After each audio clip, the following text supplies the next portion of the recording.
है जी। ठीक है सर, क्या ढंग है? ठीक है। बैठ। नमस्कार नमस्कार, क्या हाल है गुप्ता जी? और आपकी बात देख रहे हैं सर, आप बताओ क्या खबर है? मुझे ये बात है। उसमें फिर पत्रकारों की राय ज्यादा अच्छी हो जाती है, तो मैं तो थारी राय भी जानना चाहता हूँ कि मुझे क्या फैसला करना चाहिए। पत्रकार तो कहते हैं निष्पक्ष लिखता है। अच्छा, तुम मेरे सलाहकार बन जाओ आज। कौन सा?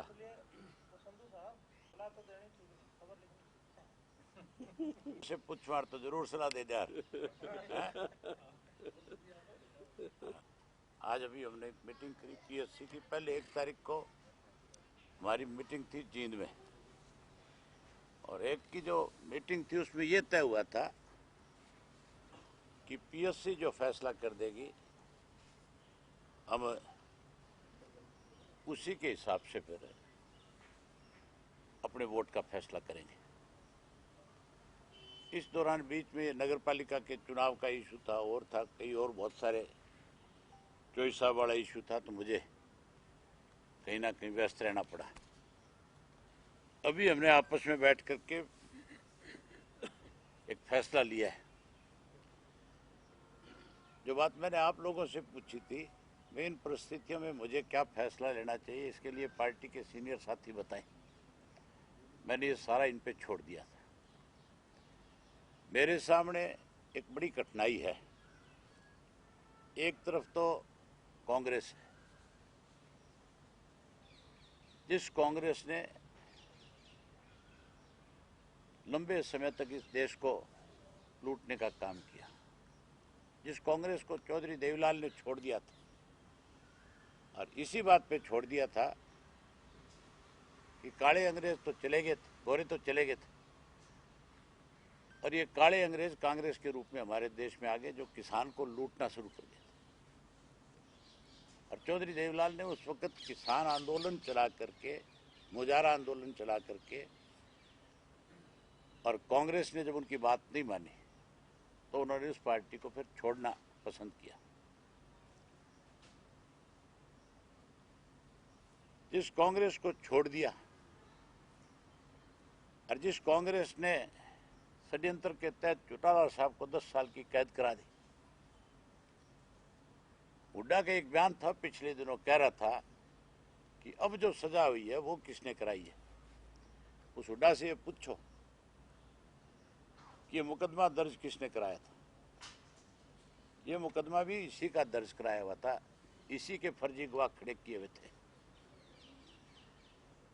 जितना पहले मुकदमे में दोषी, इतना इसमें भी यही है, कोई और नहीं है।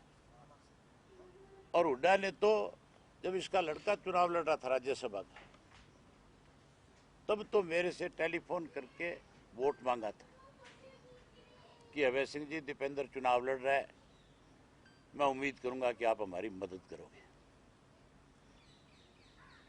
अब की बार तो मेरे से वोट भी नहीं मांगा है। अब की बार तो मैंने अखबार के माध्यम से, सोशल मीडिया से ये देखा और पढ़ा कि हुड्डा ये कह रहा है कि अभय सिंह अपना स्टैंड स्पष्ट करे। जो आदमी शाही से लड़ा हुआ है, जिसने राजनीतिक तौर पे अनेक दफा बेईमानियां करी है, अपनी पार्टी के साथ दगा और धोखा किया है, अपने साथियों को कमजोर किया है राजनीतिक तौर पे, वो मेरा स्टैंड पूछ रहा था कि मैं अपना स्टैंड क्लियर करूं। जब बेटा लड़ रहा था उस दिन स्टैंड नहीं पूछ रहा था मेरे से, उस दिन तो रिक्वेस्ट कर रहा था कि आपके वोट की मुझे जरूरत है। अब कह रहा है कि स्टैंड क्लियर करें, तो मान के चलो मेरा स्टैंड बड़ा क्लियर है। मैं किसी कीमत पे कांग्रेस को वोट नहीं दे सकता। अब रही बात अगले वोट की कि मैं वोट कहां दूं।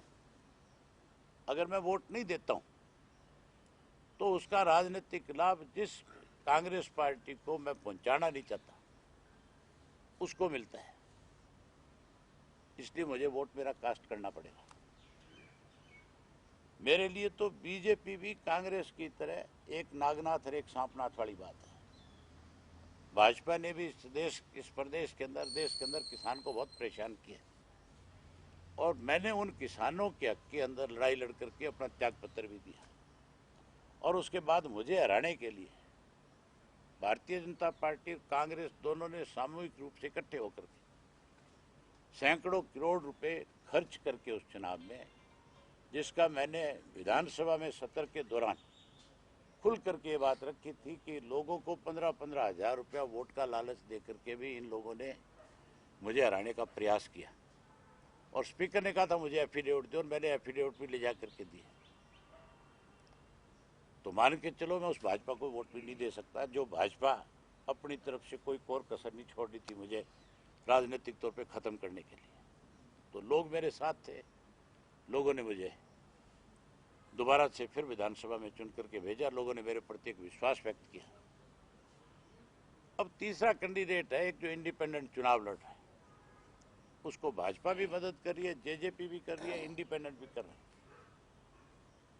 मैं उसको इसलिए मदद करूंगा, इसलिए मैं अपना वोट उसको दूंगा कि चौटाला साहब जब जेल में थे तो अजय सिंह तो कहीं ना कहीं अपने राजनीतिक गणित बनाने लग गया था, अपने जोड़ तोड़ करने लग गया था, चौटाला साहब से किनारा करने लग गया था।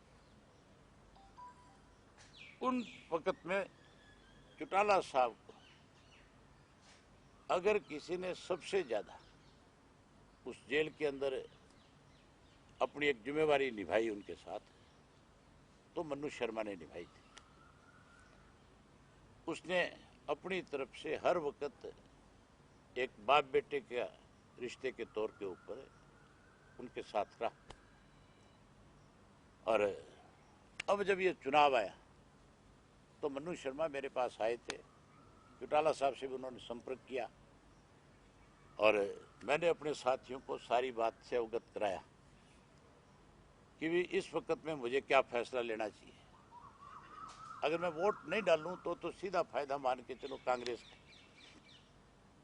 डालता हूं तो मेरे ऊपर कहीं ना कहीं यह आरोप भी लग सकता है कि मैंने भाजपा को, जेजेपी को समर्थन दे दिया। लेकिन मेरा ना तो बीजेपी को समर्थन है, ना मेरा समर्थन जेजेपी को हो सकता है। मैंने तो इस नाते अपना वोट जो है कार्तिक को दूंगा कि मेरे फादर की जेल के अंदर 5 वर्ष तक उनके सामने उस उम्र में कोई दिक्कत ना आए। जो सेवा उन्होंने करी, जो हमारे ऊपर एक एहसान किया, मैं आज वो एहसान उतार रहा हूं। इसलिए मैं अपना वोट कार्तिक को दूंगा। मेरा फैसला बिल्कुल स्पष्ट है, साफ है। मेरा वोट जो है इंडिपेंडेंट को जाएगा।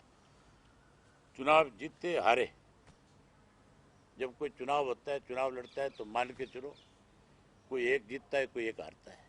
जीतता एक ही, हारते अनेक है। मैंने अपना वोट ये सोच करके उसको नहीं दे रहा। मेरे वोट से अगर वो मान लो कल को अगर मैं ना जरूर वो हारे, तब तो मैं दोषी हो जाऊं। मैं उसको इसलिए वोट कास्ट करूंगा जो मैंने आपके सामने अपनी बताई है, स्पष्ट किया है। मुझे कई साथियों ने पूछा था, कईयों से राय भी ली, आप जैसे साथियों से भी राय ली, मुझे इन परिस्थितियों में करना क्या चाहिए। सबकी राय ये थी कि अगर आप अब्सटेन करोगे तो मान के चलो फिर सीधा आपके ऊपर आरोप लगेगा कि आप कांग्रेस की मदद करें। मैं उस कांग्रेस की मदद नहीं कर सकता जिस कांग्रेस ने षड्यंत्र के तहत चौटाला साहब को 10 साल की कैद कराई। हो सकता है कुछ और दूसरे लोग जो, मुझे आज भी उन पे शक है, जो फार्म भराने गए थे, अगर माल सही ढंग से सब में वितरित नहीं किया उन्होंने तो रोड़ा पड़ सका वहां। ठीक है, धन्यवाद आपका। कांग्रेस से क्या उम्मीद कर रहे हो आप? किस चीज के वोट को लेकर के कोई क्रॉस वोटिंग होगी 31 वोट है उनके। क्या लगता है कांग्रेस में? भाई अंतरात्मा की आवाज जो उनके में है, फिर तो कुछ ना कुछ खड़का दड़का होगा। सर कुलदीप बिश्नोई सर राहुल गांधी नहीं मिल रहे हैं सर, आपको लगता है कि वो अपनी नाराजगी कल वोट के तौर पर दिखा सकते हैं?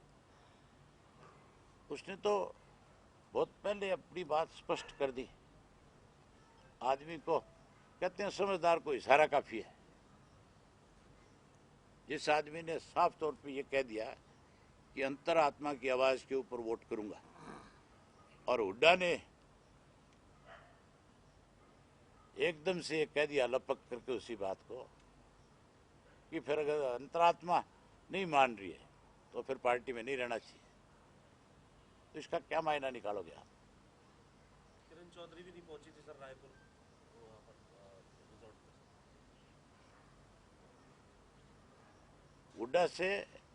हुड्डा के बहुत सारे साथी नाराज है। सबको पता है कि हुड्डा बहुत स्वार्थी आदमी है। जो आदमी राजनीति करता है, राजनीतिक आदमी नहीं, मैं तो ये कहता हूं अनजान से अनजान आदमी भी इस बात को समझता है कि हुड्डा अपने स्वार्थ के लिए कुछ भी कर सकता है। हुड्डा ने अपने बेटे को राज्यसभा में पहुंचाने के लिए इस बीजेपी के साथ सौदे किए थे, किया था कि नहीं किया था? हुड्डा ने अपने स्वार्थ के लिए पेन की शाही बदल दी थी कि नहीं बदल दी थी? आज भी जब कोई पत्रकार साथी उससे पूछता है पेन की शाही के बारे में तो उसके होठ फड़फड़ाने लग जाए, जवाब नहीं दे सकता। और अगर हुड्डा साहब कहते हैं कि मैंने ये नहीं किया तो आप सारे पत्रकार साथी कल यही हो, हुड्डा ने भी बिठा लियो, मुझे भी बिठा लियो, मैं बता दूंगा कि कहाँ से शाही बदलनी शुरू हुई थी, कहाँ जा करके खत्म हुई थी। इस बार तो नहीं बदली जाएगी सर स्याही वगैरह, पेन तो एक अब की बार चेहरे बदल जाएंगे, कुछ ना कुछ जरूर बदलेगा, चिंता ना कर। ये जो आप क्योंकि सारी व्यवस्था को जानते हैं, राज्यसभा में जो वोट दिखाने का कल्चर है, क्या कुलदीप बिश्नोई अपनी अंतरात्मा की आवाज सुन पाएंगे? एक चीज बताता हूँ मैं आपको, इसमें ना तो कोई भी पूछ सकता। नंबर 2, मैं अपना वोट किसको डाल रहा हूँ मैं अपने एजेंट को दिखा सकता हूँ, दिखाना पड़ेगा मुझे। ये एक मेरी मजबूरी है कि अगर नहीं दिखाऊंगा तो मेरा कैंसिल हो जाएगा। मैं किसको दे रहा हूँ, वो जो मेरा एजेंट है वो पार्टी के अपने हाईकमांड को जाके बता दे कि इसने फलाने को वोट दिया है, वो उसको मेंबरशिप खत्म नहीं करवा सकता। उससे वो अपनी पार्टी से निकाल तो सकता है लेकिन उसकी मेंबरशिप को कोई चैलेंज नहीं है। लेकिन फ्यूचर तो उसका चैलेंज में आ जाएगा, क्योंकि आपको लगता है कि कुलदीप के अगर दूसरी पार्टी को वोट देता तो आगे कांग्रेस। अच्छा, कुलदीप को और कितना जलालत में लेकर जाओगे आप, ये तो बता दो। हम नहीं लेके जा रहे कहीं, हम तो नहीं, आप ही ले जा रहे हो, आप ही कर रहे हो। और इससे ज्यादा क्या कराओगे उसके पीछे? बलराज कुंडू का क्या लग रहा है सर?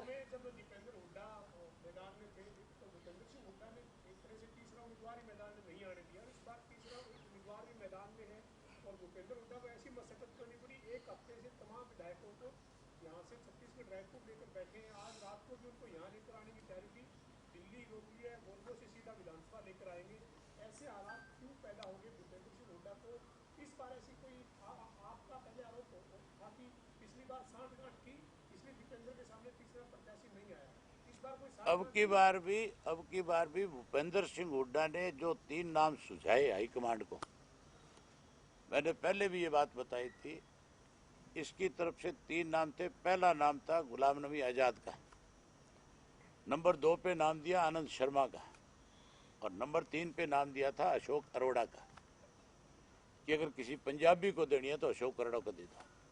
लेकिन हाईकमांड ने इसको टिकट ना दे करके इसके सामने एक संकट खड़ा कर दिया। इसने कहा कि अगर आपने शैलजा को दे दी तो मेरी कोई जिम्मेवारी नहीं है, आपने सुरजेवाला को दे दी तो मेरी कोई जिम्मेवारी नहीं। उन्होंने शैलजा को तो दी नहीं, सुरजेवाला को राजस्थान भेज दिया। लेकिन इसको सबक मिले इसके लिए अजय माकन को टिकट देकर के भेज दिया कि अब ये क्या करेगा। ये तो इसके मरा हुआ सांप है गले में। सर वो बलराज कुंडू का क्या लग रहा है, वो किनको वोट देंगे? भाई कुंडू जाने, कुंडू की आत्मा जाने, मुझे नहीं पता। कोई नंबर आपको पता है जिसको आप समर्थन कर रहे हैं, कितने नंबर आएंगे उसके पास? उसके कितने नंबर आओ मुझे इस बात से कोई मतलब नहीं है, मेरा वोट कार्तिक को जाए बस। सीएम साहब ने वोट मांगा था, है सीएम साहब ने वोट मांगा था, फोन करा सर कोई? मैं आपको कह रहा हूं, मैं बीजेपी को ना तो मेरा वोट उनके पक्ष में जा सकता, और मेरी ख्याल उनको मेरे से मांगना भी नहीं चाहिए। क्यों मांगे वो मेरे से वोट?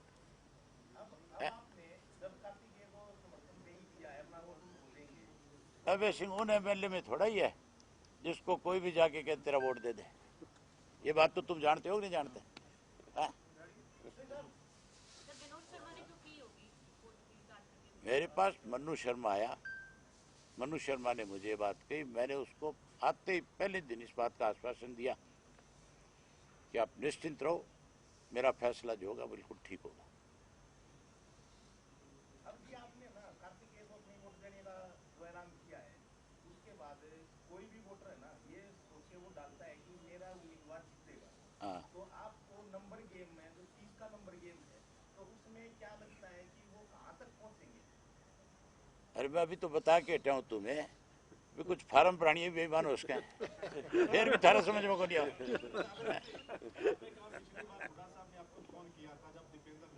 हाँ, अगर इस बार भी वो आपको फोन करते तो क्या आप कंसीडर करते? मैं उसे हुड्डा को इस बात का जवाब देना चाह रहा था आपके माध्यम से, जो ये कह रहा था ना कि वो अपना स्टैंड क्लियर करे, तो फिर पिछली बारी मुझे उसको वोट मांगने के बजाय ये कहना चाहिए था अभय सिंह को स्टैंड क्लियर करना चाहिए। तब उसका बेटा लड़ रहा था, तब तो वो झोली फैला हुआ था मेरा, तब तो वो मुझे रिक्वेस्ट कर रहा था कि मैं आपके वोट की उम्मीद करूंगा। अभय जी है? आपने और आज जो है आप इससे अंदाजा लगा लो ना भी वो अजय माकन का कितना हितैषी हो सकता है।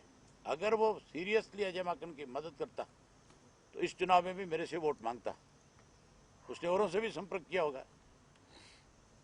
आपने उनकी रिक्वेस्ट प्रमाण चढ़ाई थी कि नहीं चढ़ाई थी? किसके? हुड्डा साहब ने तो आपसे रिक्वेस्ट। मैंने उसी दिन हुड्डा को ये बात कही थी, मैं बोला तेरे को मेरे से वोट मांगने की जरूरत ही कोई नहीं, तू तो बीजेपी वालों से मिल आया होगा, ये भी पूछ लिया मैंने, नहीं कही हो तो।